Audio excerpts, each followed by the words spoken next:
sur nos supports pour ce cours de ce soir en Sukhasana. Croisez bien les jambes rapprochées, les genoux l'un vers l'autre, avec les mains dégagées, la chair des fessiers pour être assis sur les os du bassin. Et placez les mains sur le haut des cuisses et roulez les épaules en arrière. Et laissez le regard se porter loin devant vous. Et desserrez complètement tous les traits du visage. Relâchez vos épaules dans les coudes. On va continuer aujourd'hui à travailler sur l'ouverture des épaules, comme on a eu l'occasion de le faire déjà mardi matin.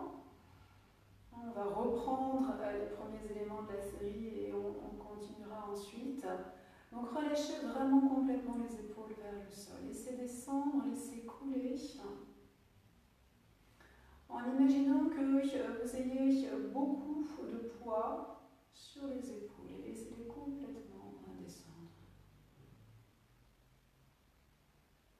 Desserrez le regard, laissez-le un peu comme planer vers l'avant. Comme si le regard venait de l'arrière tout en étant quand même capable de percevoir l'image que vous recevez. Desserrez les traits du visage, respirez calmement.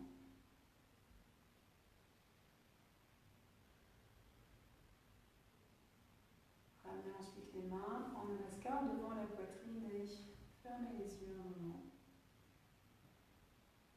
Gardez encore les épaules relâchées, lourdes, vers le sol.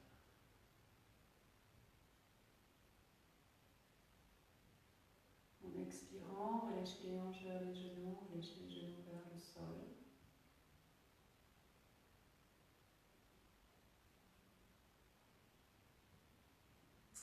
Retrouvez une respiration calme, posée, tranquille.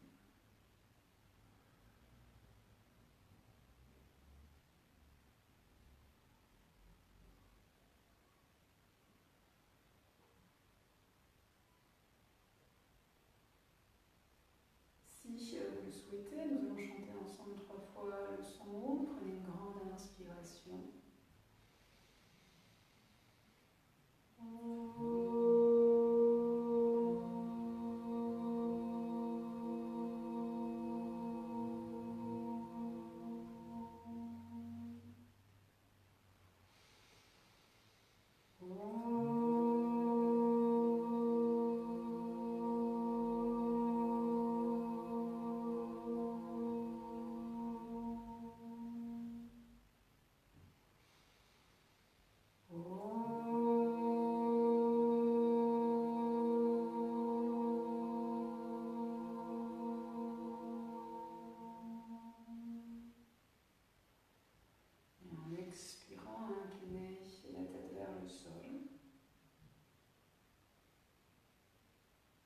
Relâchez les mains, posez le dos des mains sur les cuisses. Redressez ensuite doucement la tête et ouvrez les yeux. Voilà. On va s'équiper d'une sangle. Alors, soit on va continuer le travail de nos épaules, le travail d'assouplissement des épaules. Donc vous connaissez les variations que on fait.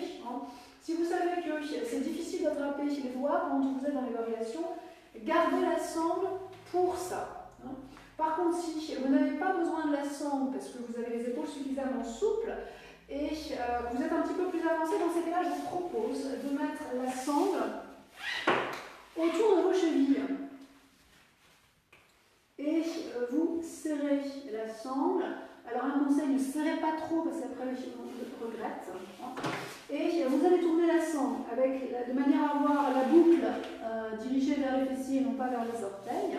Et ensuite vous venez vous asseoir sur vos talons en Vajrasana. Peut-être là vous allez vous rendre compte, vous dire ok c'est trop, la sangle est serrée, il est encore temps de la desserrer un petit peu. Si vraiment vous vous dites ok c'est pas possible, moi je pourrais pas rester, dans ce cas-là vous pouvez l'enlever bien sûr tout de suite. Placez le dos des mains sur les cuisses, le regard loin devant, le regard encore un peu flottant. On n'essaye pas de capter l'image devant soi et on la laisse venir à soi. Et laissez aussi bien l'image venir, celle qui est devant vous, face vers l'avant, et en même temps les images sur le côté, sans pour autant déplacer les globes oculaires. On est capable donc quand même de percevoir ce qui se passe à droite et à gauche. C'est moins nuancé, les couleurs sont moins tranchées, et on est capable quand même d'avoir une vision périphérique. Quand vous relâchez les yeux et que vous relâchez les visages, essayez d'observer la réaction de votre colonne vertébrale. On associe en général le relâchement mental, cérébral,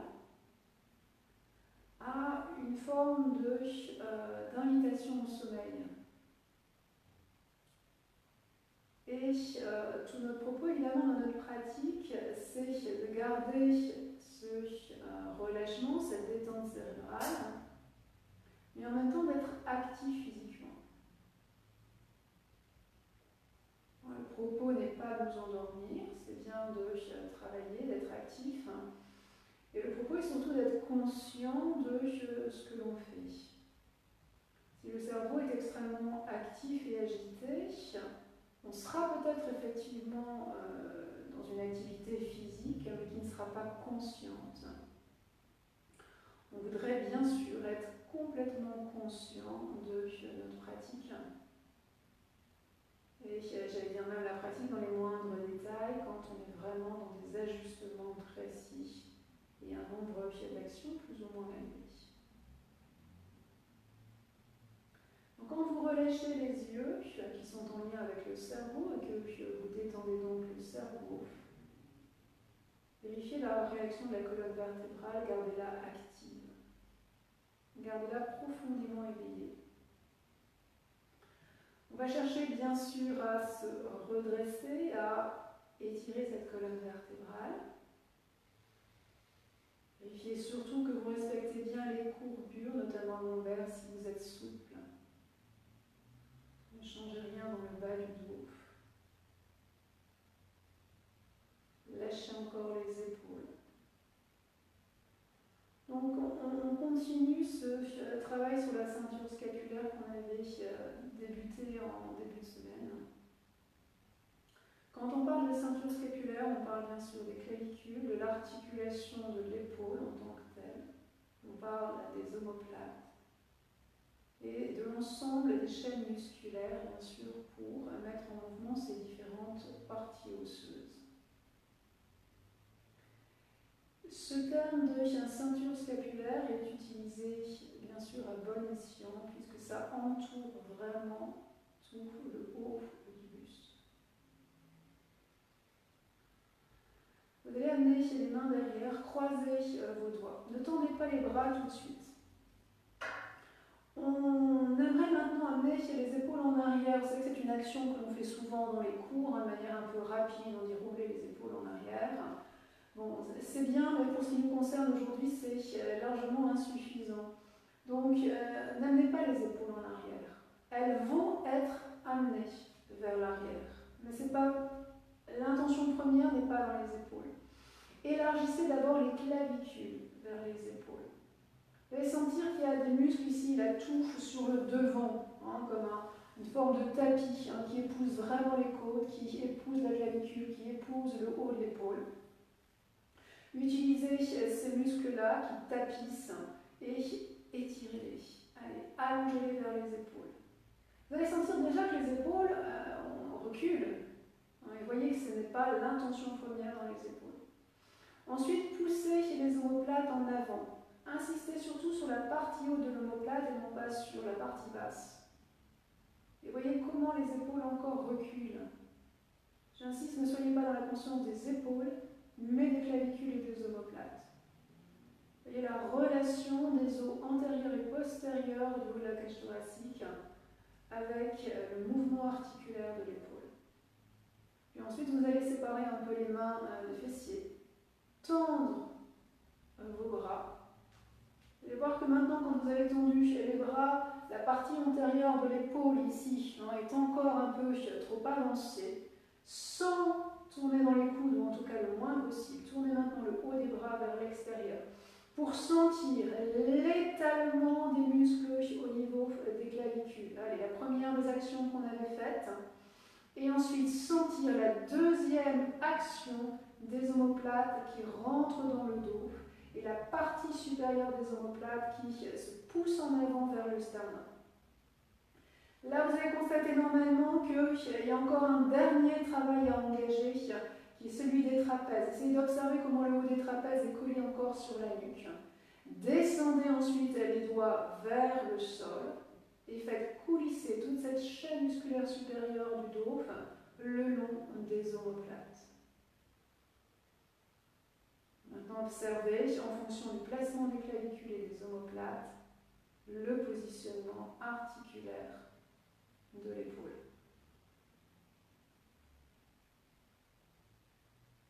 En expirant, vous allez vous pencher vers l'avant. Si vous pouvez essayer de garder le contact avec les talons. Si c'est difficile, eh bien tant pis, peut-être on ne va pas au sol, peu importe. Ne relâchez pas la tête tout de suite, ne regardez pas les genoux, mais regardez le sol. Et observez maintenant la pointe antérieure de l'épaule, l'arrondi antérieur des épaules. Est-ce que cette partie-là est revenue vers le sol? En séparant les clavicules, en faisant glisser les muscles sur les clavicules vers les épaules, et en poussant les omoplates en avant, le sternum étiré loin devant, amenez encore à inviter les épaules à reculer. Mais c'est une conséquence de vos actions, ce n'est pas l'origine de l'action. Tournez le haut des bras vers l'extérieur. Si vous avez la souplesse pour le faire, descendez encore un peu plus bas. Si vous pouvez éventuellement poser le front au sol. Et observez surtout ce qui se passe dans vos épaules quand vous posez le front au sol. Dès qu'on prend un contact, vous allez sentir une inertie, comme si tout d'un coup il n'était plus nécessaire de faire l'effort. Maintenez votre effort. Clavicule, large vers les épaules, omoplate rentrée, trapèze coulissé dans la direction de vos mains. Et maintenant, si vous avez la souplesse pour le faire, montez les bras vers le plafond, sans amener les épaules ni vers le sol ni vers la nuque. Allez, si on peut, on va encore plus haut, tournez bien le haut des bras vers l'extérieur. Essayez de ne pas tourner dans vos coudes, minimiser la rotation des coudes. Allez, si on peut, on va encore un petit peu plus loin. Tendez vos bras avec force. Et maintenant, tirant les bras vers l'arrière. Revenez. Gardez un moment les mains encore croisées. Observez comment lorsque vous revenez, tout est invité encore à s'étaler et à s'ouvrir. Relâchez vos mains, posez le dos des mains sur les cuisses, laissez les choses se faire.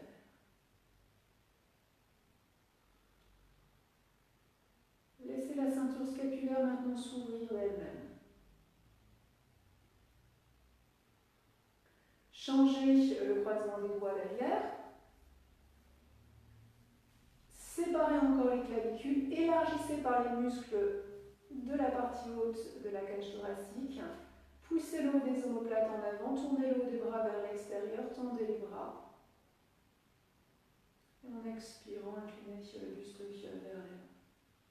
Restez concentrés dans les actions autour des clavicules, les actions autour de vos omoplates. Et observez simplement l'effet sur l'articulation de vos épaules. Montez le poignet droit, montez le poignet gauche. Amenez les trapèzes loin de l'aine arrière. La partie arrondie du devant de l'épaule vers l'arrière, comme si on voulait l'emmener au-dessus de l'épaule. Si on est plus souple, on emmène les mains encore un peu plus haut. Voir si on est très souple dans cette ouverture d'épaule. Allez encore plus loin, comme si on voulait poser les mains devant le crâne.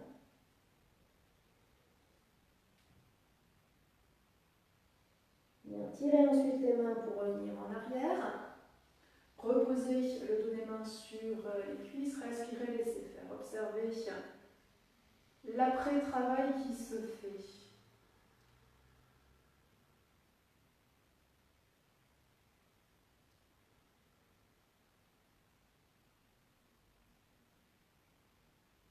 Amenez ensuite la main droite en arrière au sol. Posez le bout des doigts au sol. Étirez ensuite le bras gauche vers le plafond. Donc là, on se retrouve dans deux configurations différentes entre le bras droit et le bras gauche. Ouvrez quand même les clavicules avec la même intensité. Évidemment, sur la droite, entre guillemets, c'est assez facile. La difficulté est sur la clavicule gauche. Étalez quand même les muscles de la clavicule vers l'épaule. Vous allez voir que cet étirement de muscles va naturellement faire descendre l'épaule. Encore une fois, le mouvement n'est pas fait au niveau de l'épaule, il est fait autour, avec une résonance bien sûr, qui va faire que l'articulation de l'épaule se place. Et ensuite le bras droit. Alors, j'aurais peut-être dû vous le dire avant, mais si les épaules sont difficiles, vous pouvez prendre la sangle dans la main gauche, si vous avez besoin de la sangle. Pliez ensuite le bras gauche pour venir saisir le bout des doigts. Vérifiez bien sûr que vous ne creusez pas le bas du dos, que vous ne perturbez pas l'alignement de la colonne vertébrale.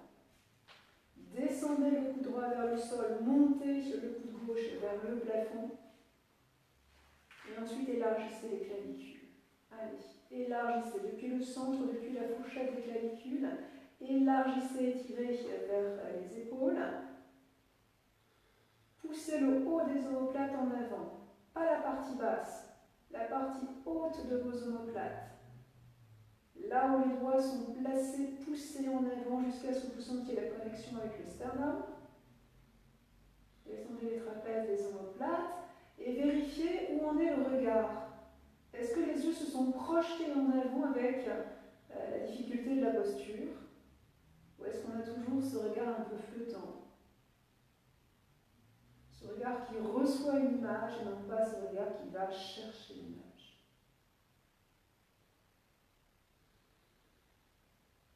Doucement relâchez, surtout si les épaules sont sensibles. Revenez doucement. Posez le dos des mains sur les cuisses, laissez faire.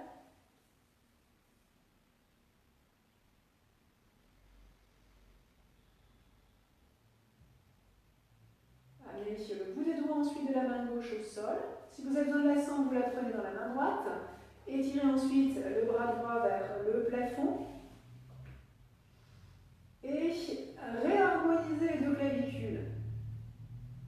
L'épaule gauche, la clavicule gauche, c'est assez facile. Travaillez dans la clavicule droite. Peaufinez un peu ce côté droit. Pliez ensuite le bras gauche en essayant de ne pas ramener l'épaule vers l'avant. Pliez le bras droit. Venez saisir l'extrémité de vos doigts. Crochetez le bout des doigts. On essaye d'avoir tous les doigts, même les petits pouces, même les pouces et même les petits doigts. Allez, séparez les clavicules encore. Côté gauche, c'est facile, insistez sur le côté droit. Poussez le haut des omoplates en avant, ne poussez pas vos lombaires.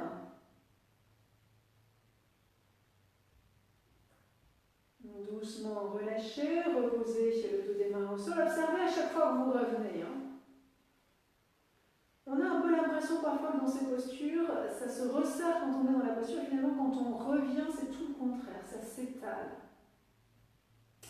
Bien, on continue avec Paschimottanasana. Vous étirez ensuite les mains vers l'arrière. Placez les deux paumes de main l'une contre l'autre. Retournez ensuite les paumes de main entre vos omoplates. Roulez les épaules en arrière.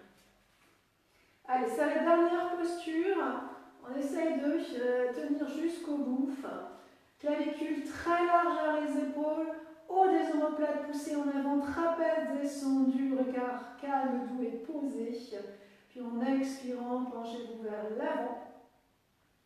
On essaye de ne pas quitter les fessiers. Si c'est difficile, vous relâchez simplement la tête là où vous êtes. Si vous pouvez, venez poser le front au sol. Pressez encore vos doigts entre vos omoplates. Allongez les trapèzes. trapèzes dans les coudes, les trapèzes loin de la nuque. Pressez la main droite avec la main gauche, pressez la main gauche avec la main droite. Puis ensuite, on revient. Relâchez ensuite les mains, posez le dos des mains sur les cuisses, respirez. Allez, c'est les derniers instants assis.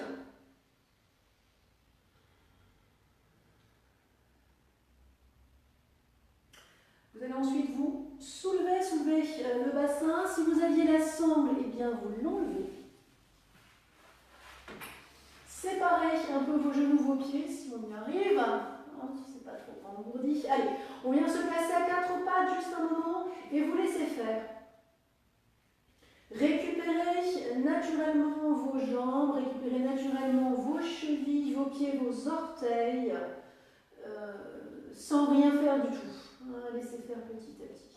Parfois on sent un peu des fourmillements, ok. Bon, ça va passer petit à petit. Bien, alors pendant qu'on récupère nos jambes et nos pieds, on va aller un petit peu plus dans le travail des bras cette fois-ci. Placez les majeurs dirigés vers l'avant, on se dirige vers Adho Mukha Svanasana, vous connaissez cette posture. Séparez tous vos doigts, les pouces peuvent faire un petit peu plus, les pouces peuvent se regarder. Amenez les épaules au-dessus de vos poignets, pressez les poignets très très fort dans le sol. Séparez les clavicules, allez, même travail, séparez les clavicules vers les épaules. Engagez les trapèzes vers l'arrière, vers la taille. Et ensuite, essayez d'observer quelle est la direction du sternum. Est-ce que le sternum se laisse juste pendre vers le sol ou est-ce que le sternum est soutenu par l'action des bras? Dit autrement, si on ne fait rien dans les épaules, on laisse les épaules aller dans la nuque. Le sternum tombe, il n'y a pas de soutien au niveau du dos. Pressez avec la racine des mains, comme si on voulait se soulever finalement, comme si on voulait se décoller du sol avec la poitrine.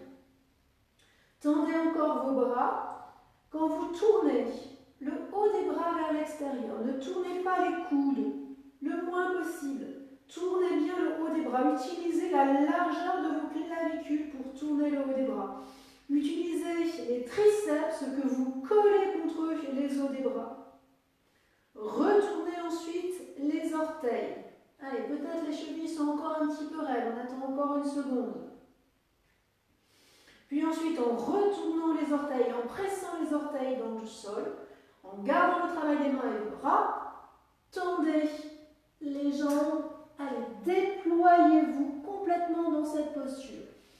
Peu importe si les talons ne sont pas au sol, prenez même trop large, trop long par rapport à ce que vous faites d'habitude. Gardez le regard vers l'avant entre vos mains et en pressant avec vos mains, allez vers le haut avec vos bras. Allez vers le haut avec les épaules, allez vers le haut avec les aisselles, avec les côtes latérales, avec les bassins, avec les os fessiers, avec l'arrière des jambes et en gardant cette direction vers le plafond, vers le ciel, juste ramenez la tête dans l'axe de la colonne vertébrale. Tendez vos jambes, essayez de descendre les talons vers le sol. Même s'ils n'y sont pas parce qu'on a pris une longue posture, descendez quand même vos talons vers le sol. Allez, pensez vraiment que dans cette posture, on veut aller vers le ciel, pas vers le bas. Les talons, oui, mais pas le reste du corps. La racine des mains, oui, mais pas le reste des bras. Montez encore les bras dans les épaules, épaules dans les aisselles, aisselles dans les côtes latérales, côtes latérales vers les hanches, creusez le pli de l'aine, vers les os fessiers, montez les os fessiers vers le plafond. Encore une fois, tendez les jambes au maximum, repoussez la face interne de cuisse en arrière. Posez ensuite les genoux au sol. Et on va venir se placer debout en Tadasana. Allez, vous allez vous placer debout, les pieds un petit peu séparés à la largeur du bassin. Et laissez le regard se porter loin devant. Replacez encore toute la ceinture scapulaire. En essayant d'oublier pour aujourd'hui cette action que l'on répète beaucoup dans les cours de manière rapide, on vous dit rouler les épaules en arrière. Okay. Pour diverses raisons, évidemment, on ne peut pas à chaque cours détailler chaque partie du corps dans chaque posture. Donc parfois on va un peu vite dans certaines expressions, et il y en a qui sont communes, et celle de rouler les épaules en arrière est vraiment une expression commune. Faites-en quelque chose aujourd'hui de beaucoup plus subtil et surtout de beaucoup plus conscient et de beaucoup plus ressenti que ce qu'on a l'habitude de faire. Ce mot d'habitude est vraiment à effacer de votre pratique. N'ayez aucune habitude dans votre pratique. On est tous débutants. Vous savez, quand on est débutant, quand on vient au début dans les cours, on est curieux.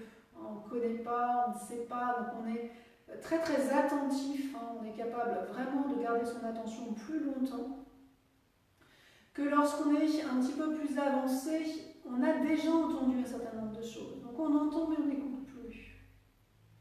Essayez vraiment d'écouter chaque action du corps. Étirez encore les clavicules vers les épaules. Même les trapèzes, faites la même action que les muscles sur le devant. Étalez les trapèzes vers l'arrière de vos épaules. Rendez et l'avant du corps et l'arrière du corps large. En inspirant maintenant, étirez les bras vers le plafond et faites-vous très très grand. Tendez vos jambes. Collez les quadriceps contre les fémurs. Collez les mollets contre les tibias. Le haut des cuisses en arrière, les mollets vers l'avant.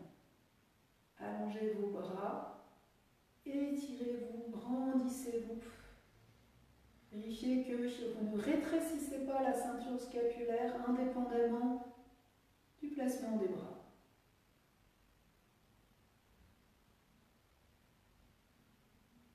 Redescendez ensuite les bras de chaque côté du buste. Alors, si vous avez deux briques, eh bien vous pouvez les prendre.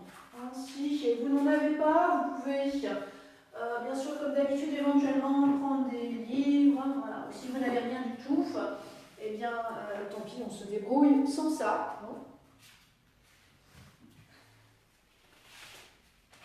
Vous allez venir placer le pied droit devant, le pied gauche en arrière, les briques de chaque côté du pied droit. Croisez les doigts derrière dans le dos et comme tout à l'heure, replacez clavicule omoplate, replacez épaules par l'action des deux précédents. Tendez vos jambes, pressez l'intérieur du pied droit sur le sol, pressez l'extérieur du pied gauche. Tendez vos jambes, roulez la cuisse gauche vers l'intérieur, la face interne de la cuisse vers l'arrière. Et en essayant maintenant de garder l'étalement des clavicules, lâchez les mains et tirez les bras vers le plafond. Allez, gardez cette saveur d'avoir les clavicules larges. Si les épaules sont souples, on emmène les bras plus en arrière. En expirant, penchez le buste vers l'avant, vous déplacez les mains sur vos briques de chaque côté du pied. Et vérifiez tout de suite, clavicule omoplate. Est-ce qu'on a perdu simplement en plaçant les mains sur les briques? Tendez encore vos jambes, le regard est loin vers l'avant.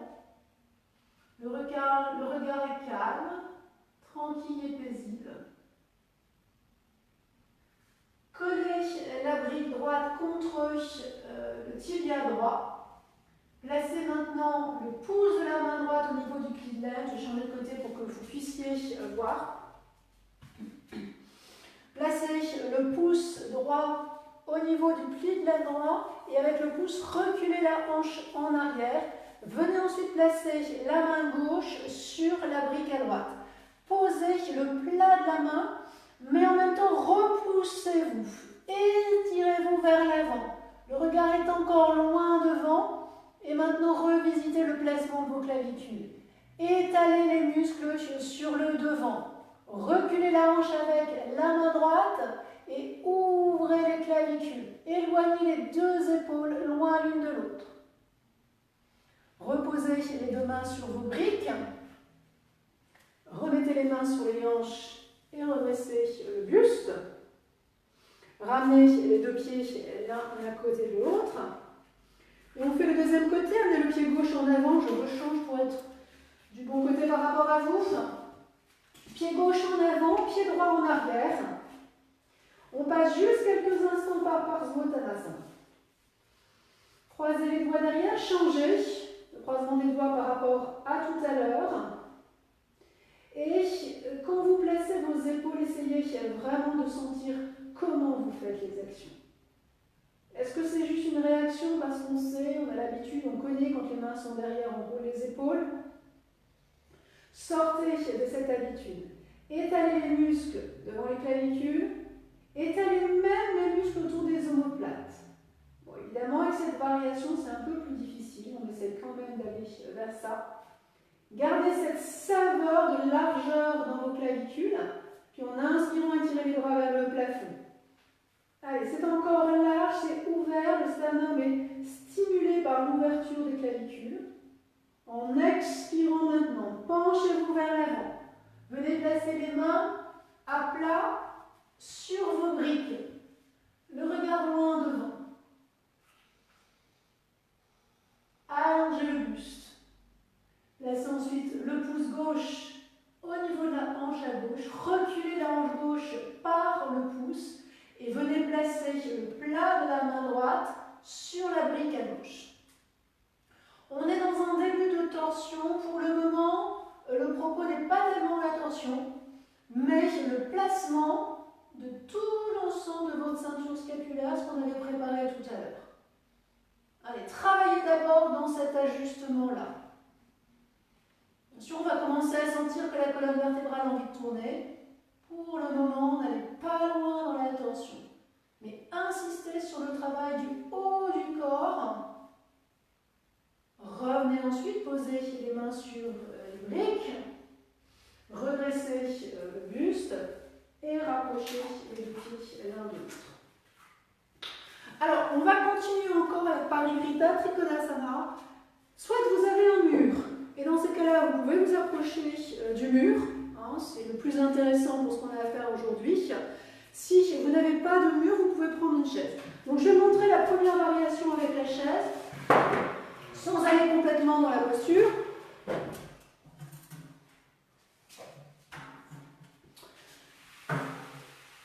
Donc si vous n'avez pas de mur et vous avez la chaise, si vous n'avez rien du tout, vous prenez une brique.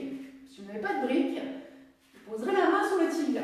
Hein, toujours quand même un moyen de faire. Donc si vous n'avez pas de mur, vous prenez la chaise. Je montre rapidement, ne n'allez pas tout de suite dans la posture. Hein. Je montre juste rapidement, vous viendrez dans cet ajustement-là, avant-bras sur la chaise, la main droite sur le dossier. Okay. Bien. Par contre, si vous avez un mur, eh bien, venez coller toute la longueur de votre tapis contre le mur. Et vous venez placer la brique contre le mur. Vous êtes tourné de manière à avoir le bras droit contre le mur. Vous emmenez la jambe droite en avant. Et vous collez la hanche droite contre le mur, vous étirez le bras droit vers le plafond.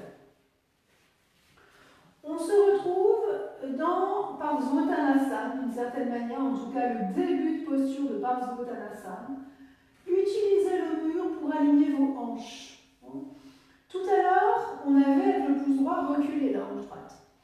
Là, vous allez, dès le départ, aligner vos deux hanches et pousser la hanche gauche vers la hanche droite, de manière à ce que le mur vous serve de calme, vous serve vraiment d'ancrage.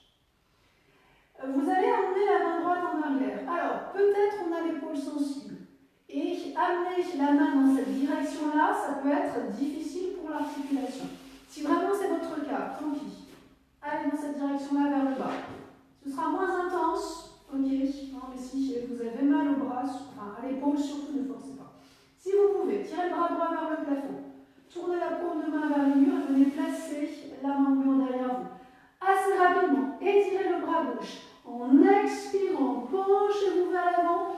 Venez placer votre main sur la brique. Vous pouvez placer le plat de la main sur la brique. Pressez avec la main droite contre le mur, avec la main gauche sur la brique. Et maintenant, avant d'aller plus loin dans la torsion, repositionnez encore ceinture scapulaire. Clavicule large. Omoplate, rentrez dans le dos, surtout la partie supérieure de l'omoplate. Tendez encore vos jambes et en poussant avec la main droite sur le mur, commencez à tourner dans la colonne vertébrale. Tournez dans vos lombaires, tournez dans les dorsales et ensuite éventuellement tournez la tête pour regarder vers le plafond.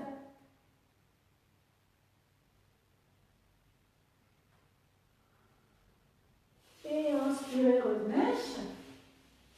Et on change de côté. Allez, mettez la brique à gauche. Placez le pied gauche devant. Pied droit en arrière, on aligne le bassin. Et en collant, en rapprochant la hanche droite vers la hanche gauche, collez la hanche gauche contre le mur. Même chose que sur l'autre côté, si l'épaule est sensible, eh bien on passe le bras par en dessous. Si vous n'avez pas de problème sur l'épaule gauche, vous étirez le bras gauche vers le plafond, vous emmenez le bras derrière, le bout des doigts contre le mur. Allez, rapidement en inspirant, étirez le bras droit vers le plafond, puis en expirant, penchez-vous vers l'avant, venez placer le plat de la main sur la brique. Inspirez, étirez-vous vers l'avant, allongez toute la longueur de la colonne vertébrale, puis ensuite placez la ceinture scapulaire. Étalez les muscles de vos clavicules vers les épaules, étirez-les. Étalez les muscles au niveau de vos omoplates. Omoplate vers l'avant et ensuite pressez avec la main gauche contre le mur pour tourner encore davantage. Parivrtta Trikonasana.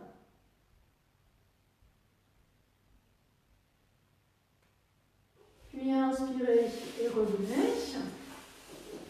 Ramenez ensuite vos pieds en Tadasana et tout de suite rétirez les bras vers le plafond. Allez, retirez-vous, grandissez-vous encore. Retrouvez un étirement symétrique côté droit, côté gauche dans les muscles du dos. Redescendez ensuite les bras de chaque côté du buste, gardez le dos long.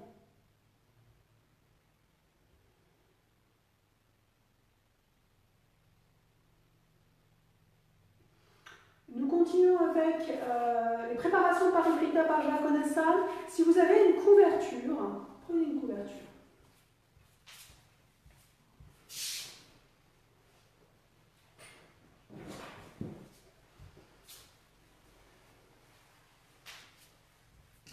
Si vous n'avez pas de couverture, vous pouvez éventuellement prendre un coussin.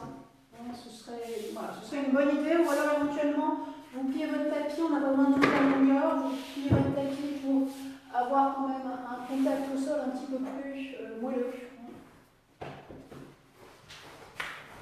Si vous avez vraiment une sensibilité dans les genoux, vous pouvez vraiment plier, c'est un petit peu moins stable. Sinon, vous pliez juste la couverture. De cette manière-là, je vais mettre dans ce sens-là pour que vous puissiez voir. Donc, on va aujourd'hui dans les postures de torsion, bien sûr, avec vraiment ce travail d'épaule. Ce qui ne veut pas dire ce qu'on a vu habituellement dans les postures, le travail de colonne, etc., n'a pas d'importance. Mais aujourd'hui, vraiment, privilégiez le travail de vos épaules pour aller chercher l'ouverture quand vous êtes dans la torsion. Bien, donc on démarre avec le genou gauche sur la couverture et vous mettez le pied droit devant vous.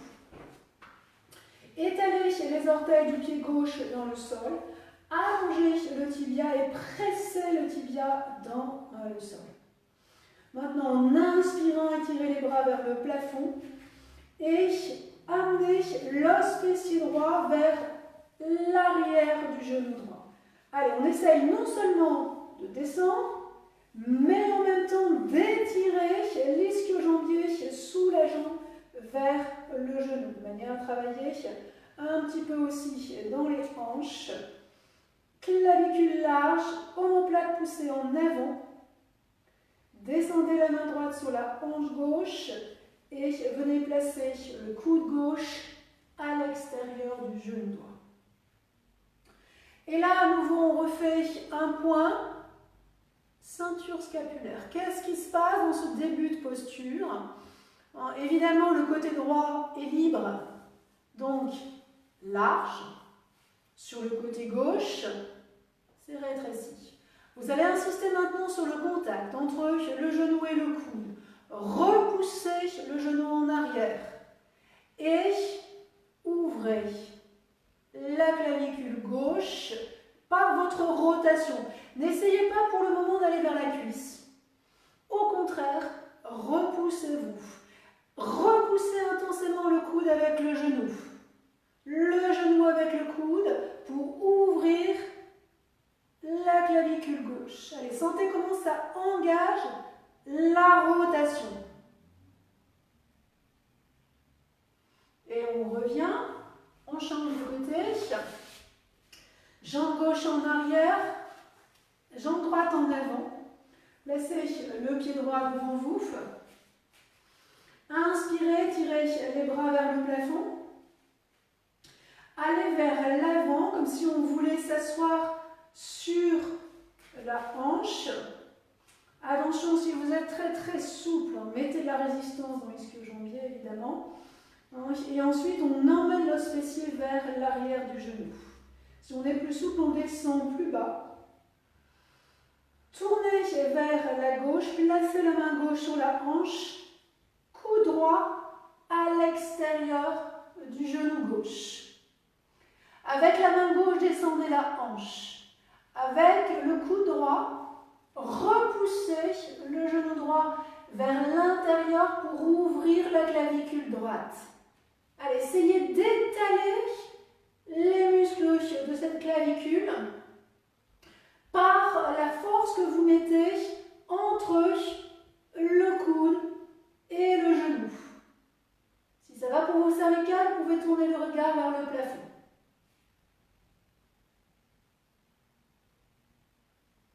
Et on revient. Tranquillement, posez les deux genoux sur les couvertures, restez juste à genoux un moment, observez encore l'étalement quand vous revenez.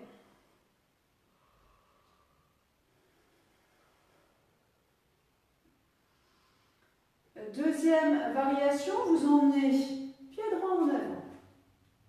Allez, on retourne comme tout à l'heure, comme on avait fait la première fois, on retourne dans les mêmes étapes, étirez les bras vers le plafond, on y va un petit peu plus vite. Descendez sur la hanche droite, tournez le buste vers la droite, main droite sur la hanche, coude gauche à l'extérieur du genou droit. On voudrait maintenant passer le bras gauche par en dessous et aller chercher les mains vers l'arrière. Alors, si vous voulez réussir à passer le bras par en dessous, le côté gauche du buste doit être passé à droite. Alors, avec la main droite, vous allez pousser la cuisse droite vers la gauche de manière à faire passer l'abdomen.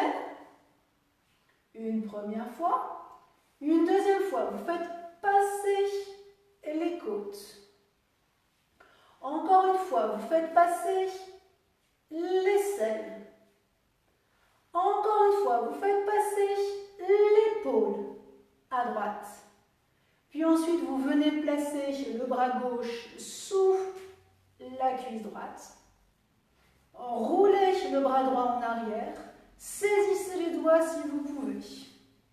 Si c'est difficile, juste allez dans l'intention de faire, peu importe. Maintenant, on revient dans l'observation de la ceinture scapulaire. Étalez les muscles autour de vos clavicules. Si vous avez les mains dans le dos, là où vous avez les mains, rentrez les côtes. Poussez les côtes à l'intérieur avec les mains. Tournez la tête pour regarder vers le plafond.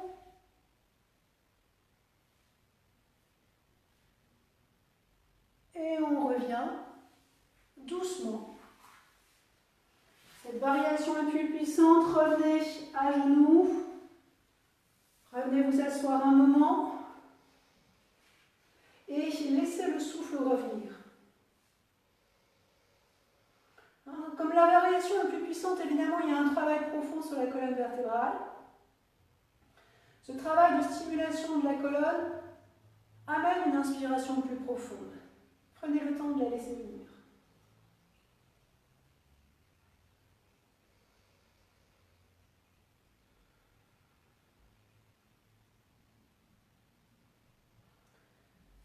Deuxième côté, mettez le pied gauche en avant. Amenez l'os fessier gauche vers le sol et tirez les bras vers le plafond. Tournez vers la gauche en expirant. Inclinez le buste. Venez placer le coude droit à l'extérieur du genou gauche. Main gauche un moment sur la hanche pour la faire descendre vers le sol. Et comme tout à l'heure, on reprend toutes les étapes. Je reste un peu de dos pour que vous puissiez voir aussi ce qui se passe derrière. Vous allez avec la main gauche pousser la cuisse gauche vers la droite pour faire passer le ventre. Une deuxième fois, faites passer les côtes.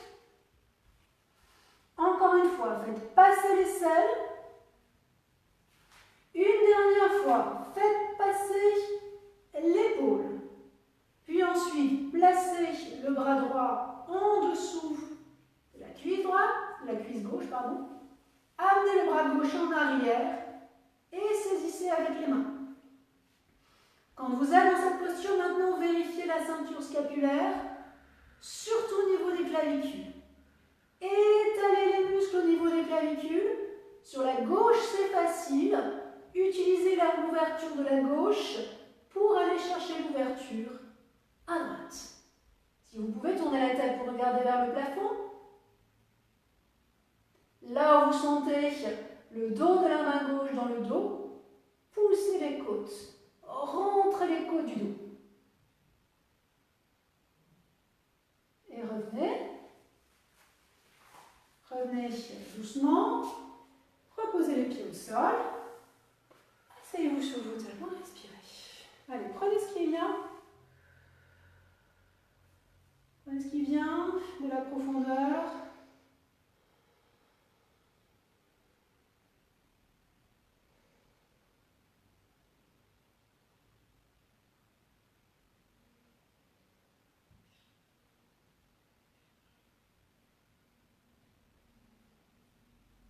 On continue avec Marichyasana 3. Si vous avez une deuxième couverture, eh bien vous prenez une deuxième couverture.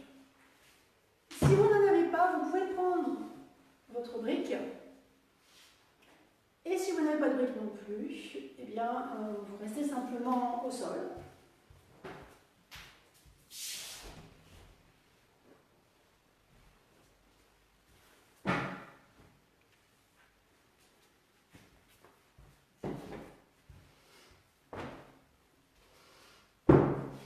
Superposez vos deux couvertures l'une sur l'autre. Et vous pliez la jambe droite. On va directement dans Marichyasana 3 pour pouvoir vraiment avoir le temps ensuite de récupérer. Vous allez croiser vos doigts devant le tibia et avec les mains, tirez le tibia vers vous pour vous grandir. Séparez les coudes larges. Revenez encore dans cette observation de toute la ceinture scapulaire. Étalez les muscles autour de vos clavicules. Étalez-les vers les épaules. Étalez les muscles autour des omoplates. Et descendez-les vers le sol.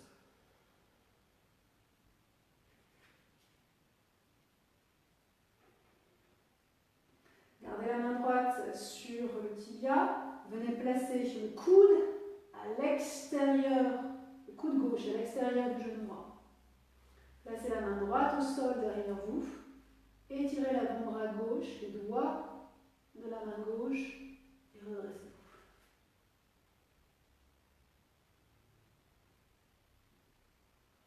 Restez juste un moment.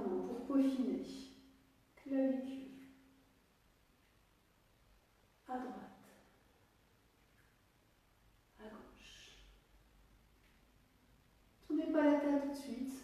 Au contraire. Un peu comme dans un mouvement opposé. Gardez la tête vers la gauche. Ouvrez le haut du corps vers la droite.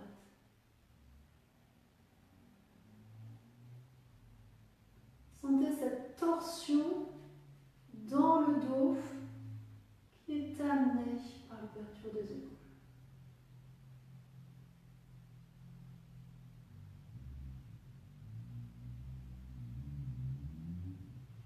Revenez, changez de côté.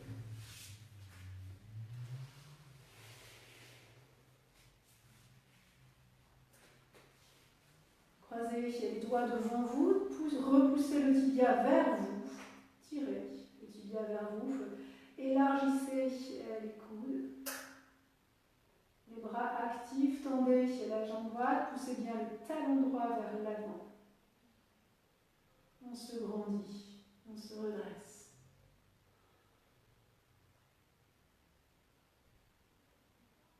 Gardez la main gauche sur le tibia, venez passer le coude droit à l'intérieur du genou gauche.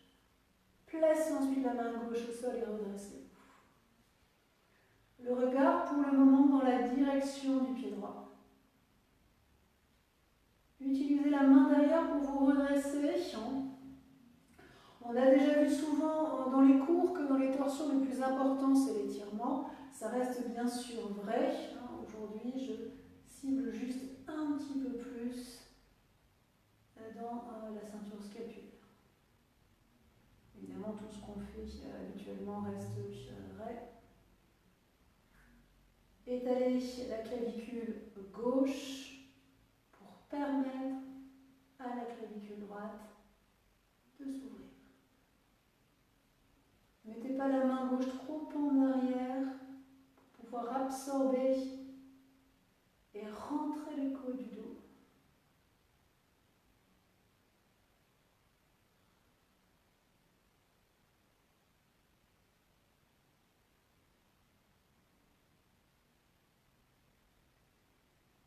Revenez ensuite calmement, croisez vos jambes en l'air. Observez à la fois les effets physiques sur la colonne vertébrale, sur la ceinture scapulaire, sur la respiration, et observez ensuite les effets sur le cerveau.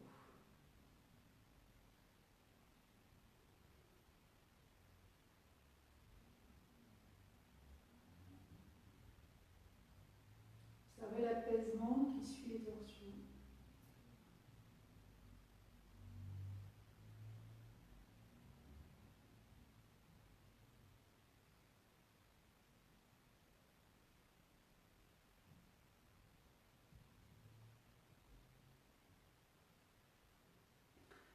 Nous continuons encore avec Marichyasana 3. On va essayer de voir maintenant si on peut aller dans la posture complète. Alors, peut-être la posture complète sera difficile. Prévoyez votre centre.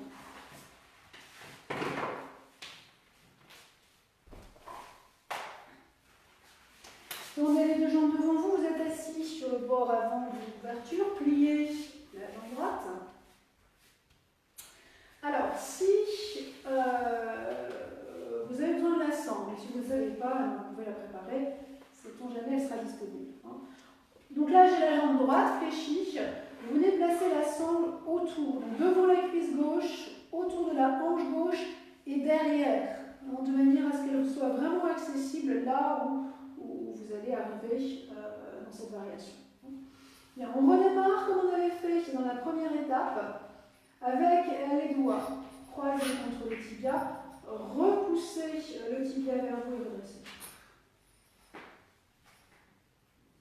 Rentrez les côtes du dos. Soulevez la poitrine, soulevez le sternum. Toute cette ceinture scapulaire très large, comme si on avait vraiment une énorme carrure. Placez ensuite le coude gauche à l'intérieur du genou droit. On repasse par les mêmes étapes. Placez la main droite au sol et redressez-vous. Alors, quand on avait fait tout à l'heure les préparations à Parivritta Konasana, on avait fait en plusieurs étapes. Si vous vous souvenez, avec la main, on avait poussé la cuisse pour passer les différentes étapes du flanc gauche. Bien cette fois-ci, sans repousser la cuisse, mais en pressant la main droite dans le sol. Poussez le coude contre le genou et faites passer l'abdomen. Encore une fois, pressez la main droite. Poussez le coude contre le genou. Faites passer les côtes. Encore, pressez la main droite. Poussez avec le coude.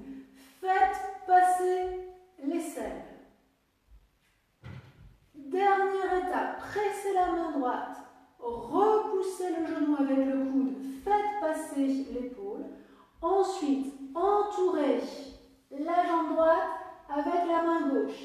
Là, normalement, si c'est difficile, vous pouvez attraper la sangle. Elle est accessible.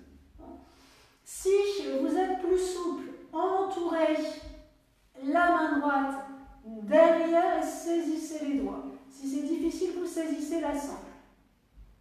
Tendez la jambe gauche et maintenant retravaillez le haut du corps. Tout ce qu'on a fait depuis le début. Ouvrez la clavicule gauche, ouvrez la clavicule droite. Et là, vous sentez le poignet droit dans le dos, rentrez les côtes du dos.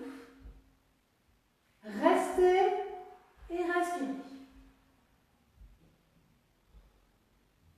Cherchez une manière d'avoir un souffle clair, profond, calme, apaisé. Indépendamment de la difficulté de la posture.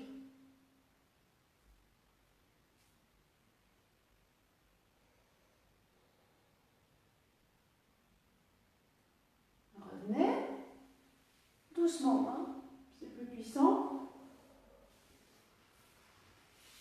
Croisez les jambes.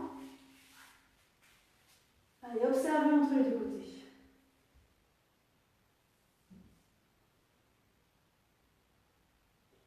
Dans toutes ces postures de torsion, on a un peu l'impression d'être dans des portions, dans des postures où on se lie, hein, où on se noue. Et si vous observez, quand on revient des postures, c'est tout l'inverse. Évidemment, par réaction naturelle du corps sourd. Au-delà de l'ouverture que l'on avait avant le démarrage de la posture.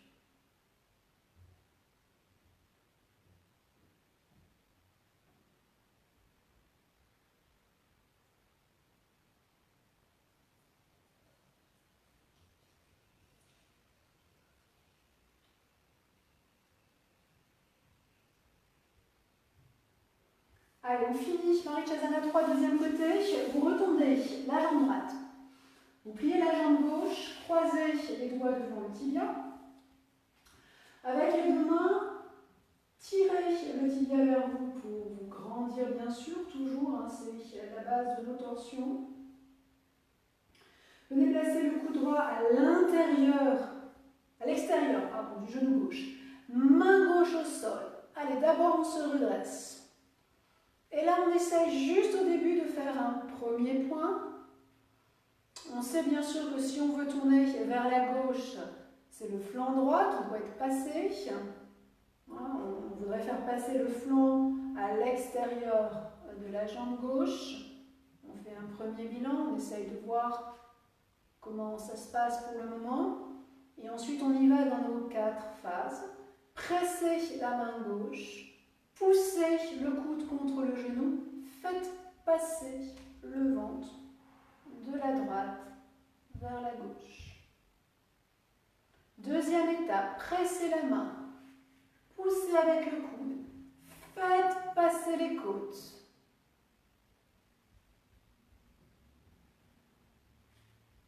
Troisième étape, pressez la main, repoussez encore avec le coude, faites passer l'aisselle.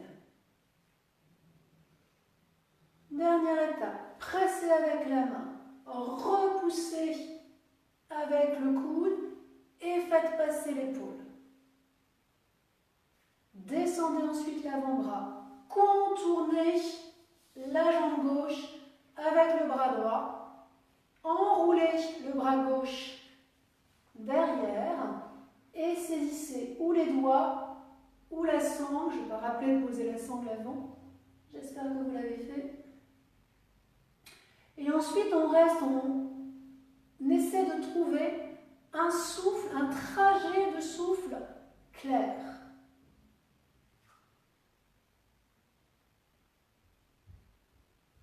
Il est probable que ce soit plus difficile d'inspirer. Allez chercher l'inspiration quand même. Vous allez voir que quand vous cherchez votre inspiration profonde dans cette posture, la torsion se mettra plus facilement en place. Osez inspirer et goûtez à la profondeur de l'expiration. Travaillez toujours dans la ceinture scapulaire. Si vous avez accroché vos doigts, là où vous avez le poignet dans le dos, rentrez encore les côtes du dos.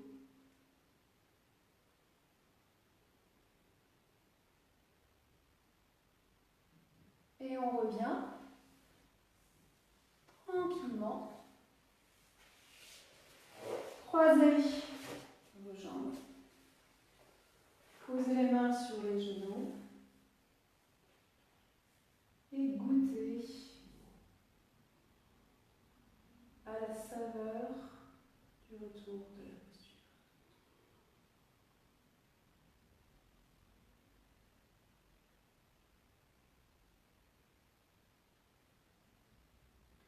Laissez tout le corps se délier. Le dos, les épaules. Et observez même sur le sternum devant. On a insisté beaucoup sur les muscles autour des clavicules.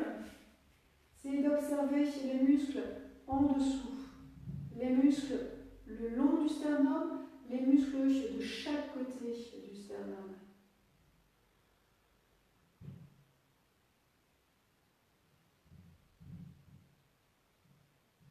Si vous observez au-delà de l'étalement de ces muscles, il y a une tenue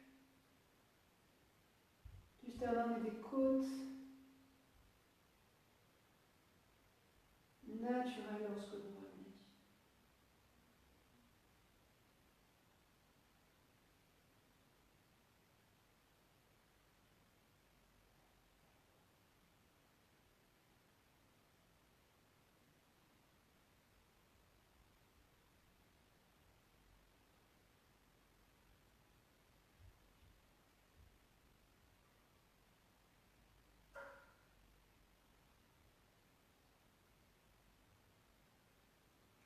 Tranquillement, vous allez vous installer pour Adho Mukha Janasana.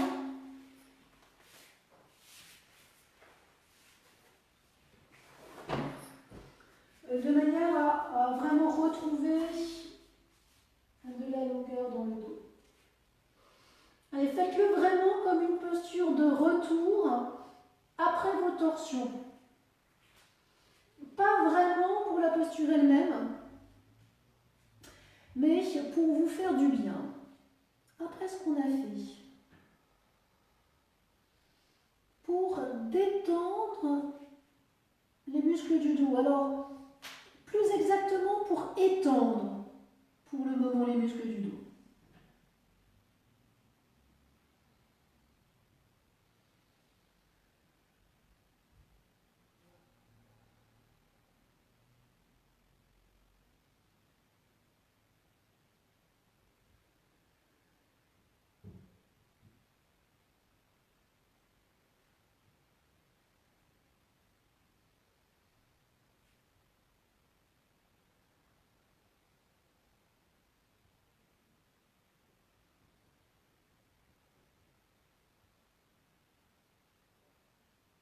Observez le souffle dans Adho Mukha Janasana. Observez le travail d'épaule de tout ce début de séance qui a simplifié le placement d'épaule naturellement dans cette posture. Il n'est pas vraiment nécessaire de revenir sur les placements. Le corps a mûri, a enregistré et reproduit naturellement.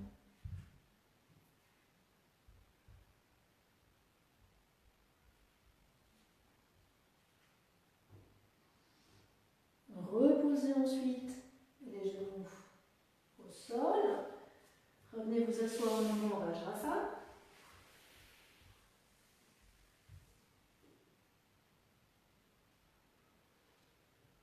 Alors, la petite cerise sur le gâteau pour aujourd'hui. Si vous êtes un petit peu plus avancé, puisque les épaules sont bien échauffées, on ne va pas faire Shirshasana aujourd'hui. Par contre, on essaye de monter en Pincha Mayurasana. Normalement, tout est suffisamment échauffé, sauf peut-être éventuellement les jambes, mais à la limite, peu importe. Ce qui est plus important dans cette posture, c'est vraiment les épaules. Alors, si vous avez un mur, l'idéal évidemment est d'avoir un mur. Si vous avez une brique et une ceinture, prenez. Si vous n'avez rien du tout, tant pis. Je vais montrer dans le cas où vous n'avez aucun support. Vous allez placer les avant-bras au sol, les doigts dirigés vers l'avant, comme si on voulait faire un Mukha Svanasana. Okay. Et vous retournez les orteils et vous tendez les jambes. Et vous travaillez bien sûr, encore une fois, une dernière fois pour aujourd'hui, vraiment toute la ceinture scapulaire. Si vous avez un mur, vous approchez le tapis du mur.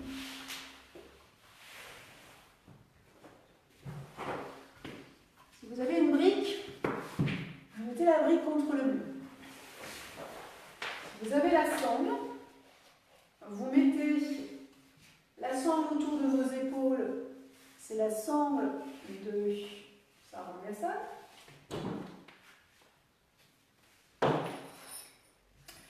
Et ensuite vous ouvrez les pouces et les index, les pouces devant la brique, les index sur le côté. Donc, si on a des lunettes, je vous invite à les enlever, c'est agréable dans les inversions.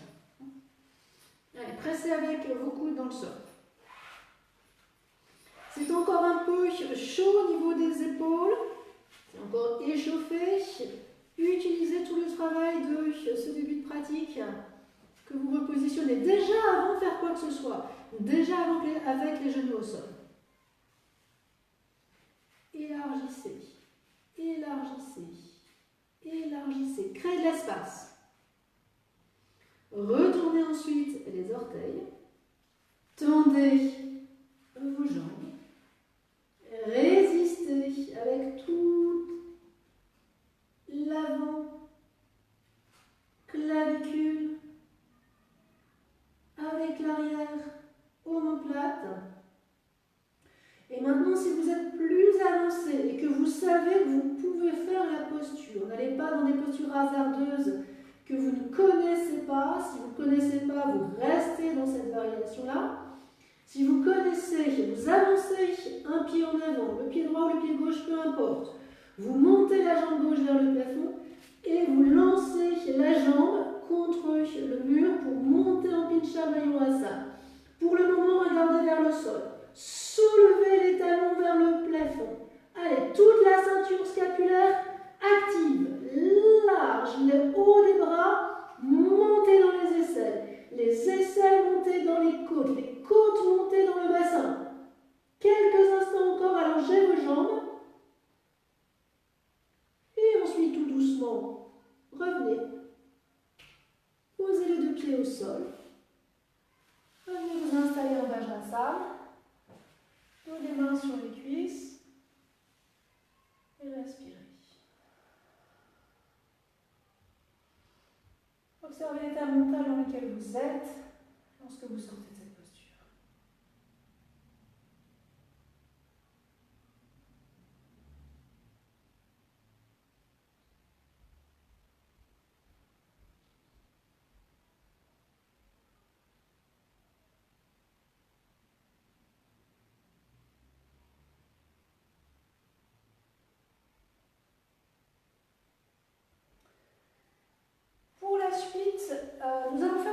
démonstration de Salamba Sarvangasana.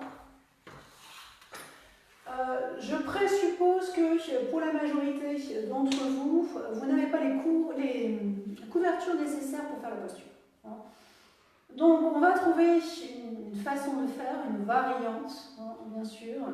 Alors soit vous avez une chaise, okay, vous utilisez la chaise, soit vous n'en avez pas, vous approchez du mur. Si vous n'avez pas de mur, ok, alors là on sera vraiment dans une variation très très cool et très très douce, qui est plus Chatuspadasana que Sarvangasana. Si vous n'avez aucun support, vous saisissez les deux bords du tapis et vous allez dans Chatuspadasana.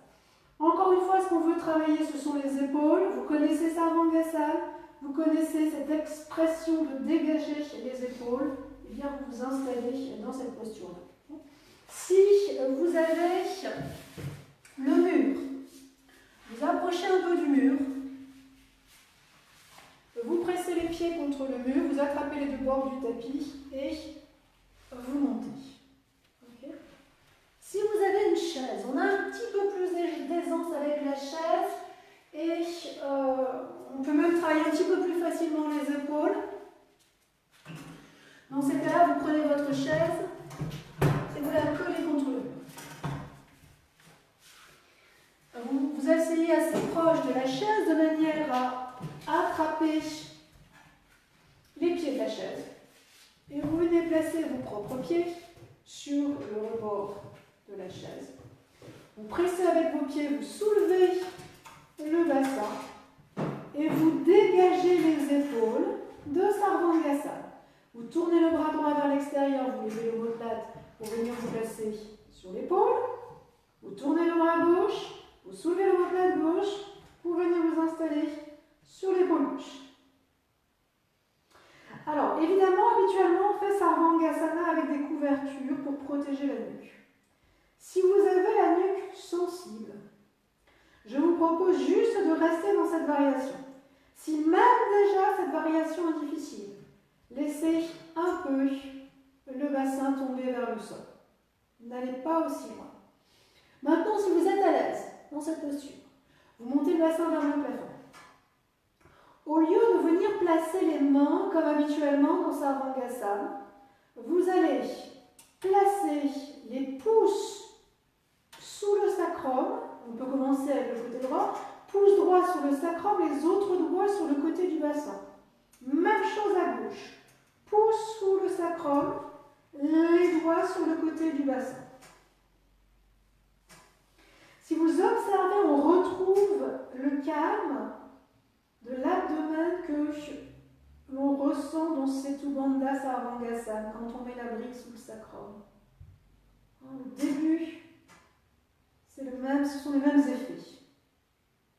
Maintenant, si on est toujours à l'aise, encore une fois, soyez bienveillants, n'essayez pas de vous risquer dans des choses qui sont un peu trop avancées pour vous. Mais si ça va, vous resserrez vos pieds, vous tendez la jambe droite vers le plafond.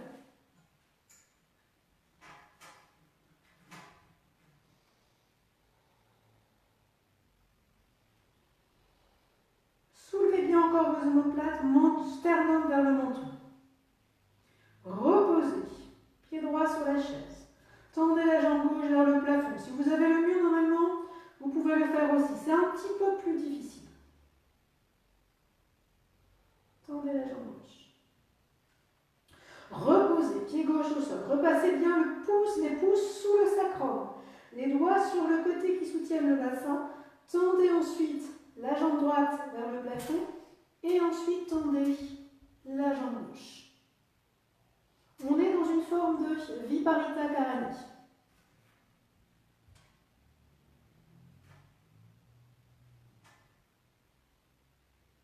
Reposez un pied sur la chaise, reposez l'autre pied.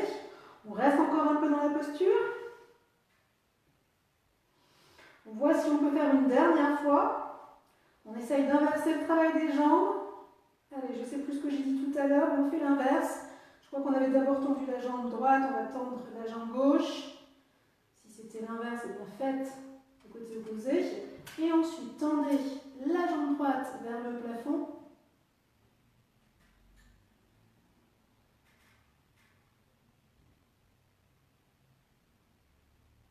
Laissez le bassin descendre dans vos mains. Pliez ensuite la jambe droite. Reposez le pied droit, reposez le pied gauche. Enlevez les mains et redéposez doucement le bassin vers le sol si vous avez la chaise. Posez le bas des jambes sur la chaise. Si vous avez le mur, revenez au mur avec les jambes fléchies. Si vous n'aviez rien du tout, vous restez juste allongé avec les jambes fléchies. Vous reposez le bassin au sol. Lâchez vos épaules complètement.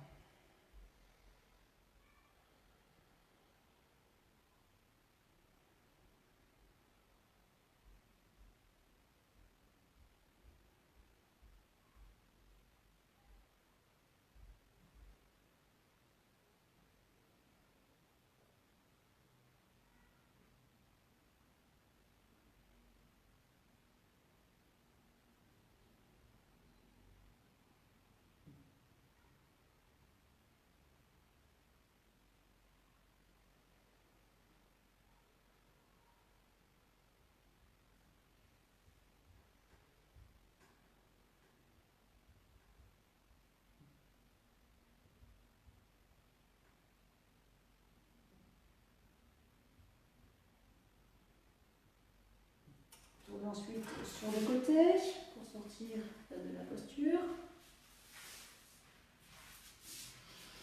Vous allez maintenant aller vers Adho Virasana. Dans une variation que l'on fait un petit peu plus rarement au niveau des bras, vous allez poser le front au sol. Si c'est difficile, vous prenez des couvertures, vous prenez un coussin, vous prenez éventuellement l'abri, c'est un peu inconfortable si vous n'avez rien d'autre. Et vous placez les bras dirigés vers l'arrière. Souvent on étire les bras vers l'avant. Là, vous allez placer les bras dirigés vers l'arrière.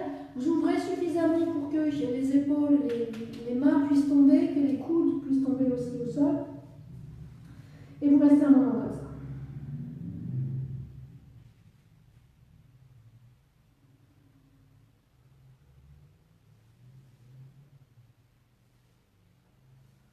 Laissez le dos s'ouvrir.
Ensuite, redressez le buste. Vous allez vous asseoir en Vajrasana, posez les deux des mains sur les cuisses, fermez les yeux un moment.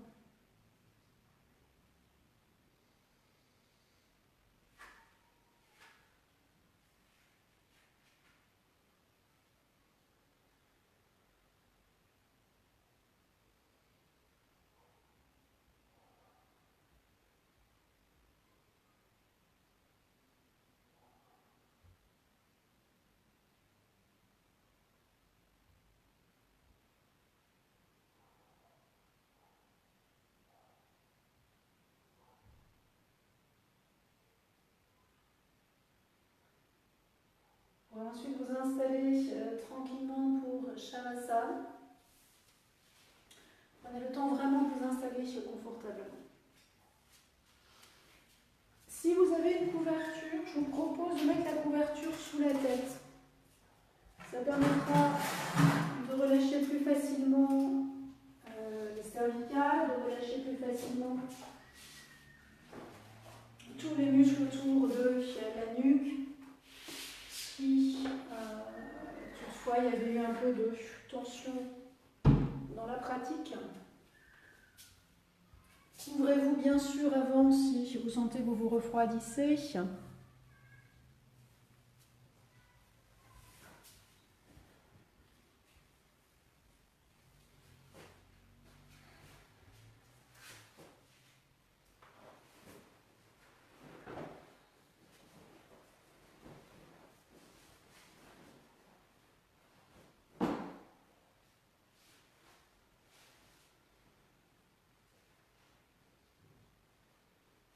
Restez allongé sur le dos.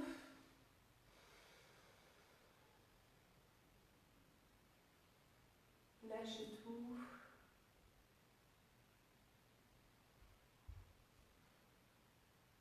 Laissez tout tomber.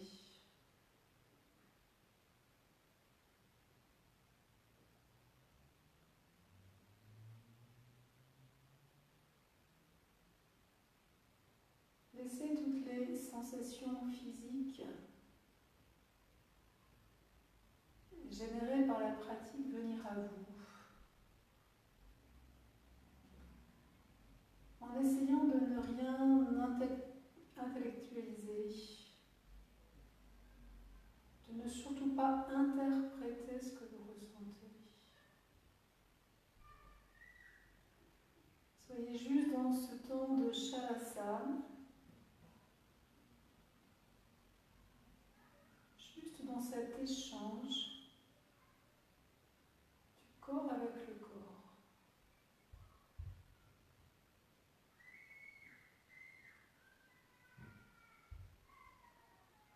Le corps ressent les sensations du corps.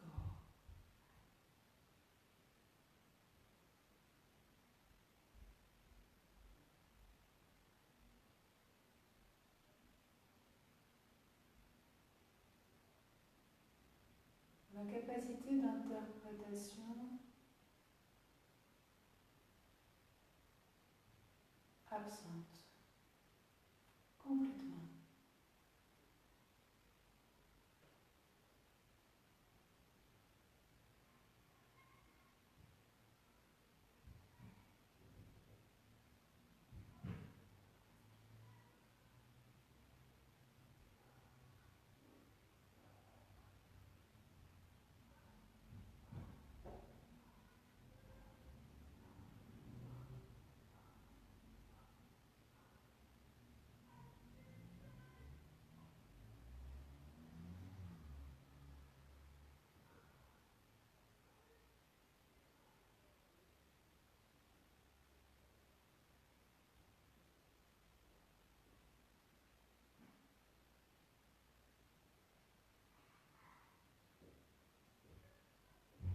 La seule chose que je peux ressentir,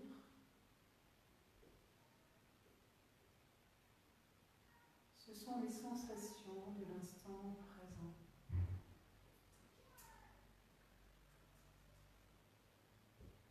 Je ne peux plus connaître les sensations d'hier et je ne pourrai jamais connaître les sensations de demain. Tout ce qui m'est accessible, ce sont les sensations de l'instant présent.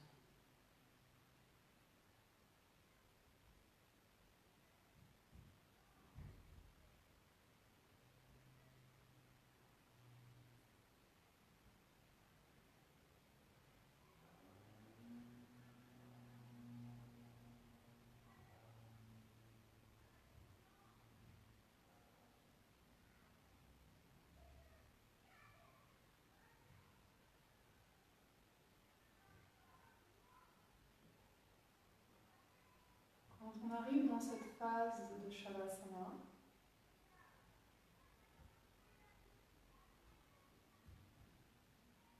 il n'y a plus rien à faire.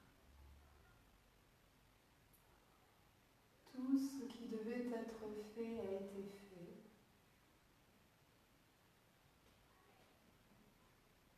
Et pour le moment, il n'est pas encore question de retrouver une activité.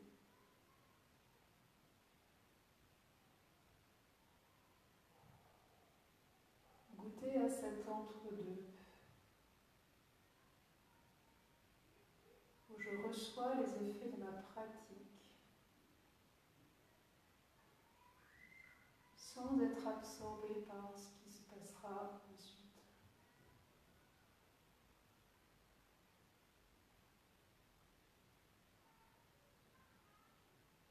Disponible pour recevoir.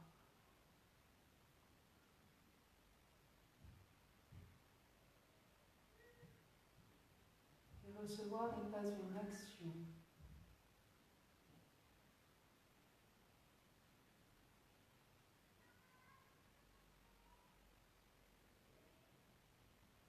Juste se placer dans un état de non-action.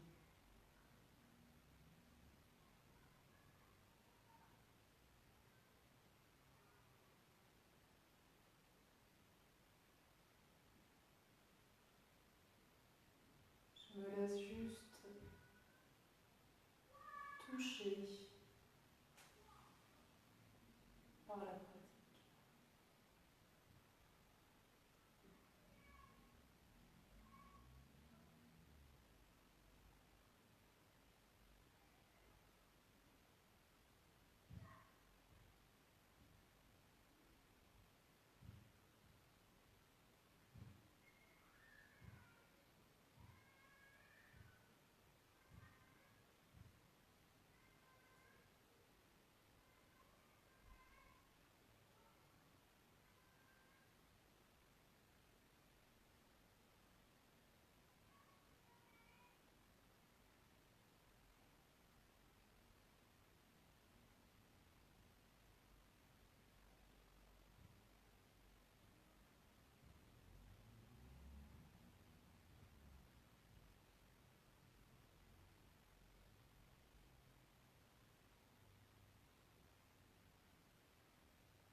Tournez ensuite calmement sur le côté.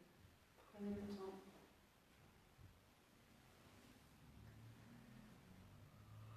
Prenez le temps calmement de revenir vous asseoir.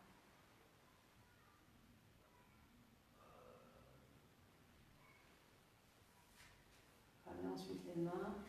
On va s'asseoir devant la poitrine.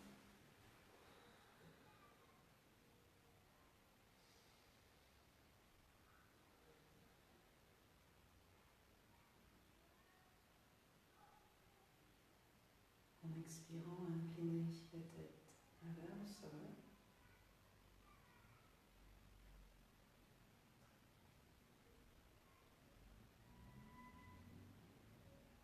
Relâchez vos mains, posez-les.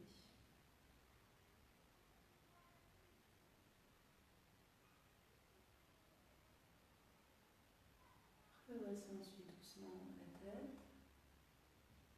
Ouvrez les yeux.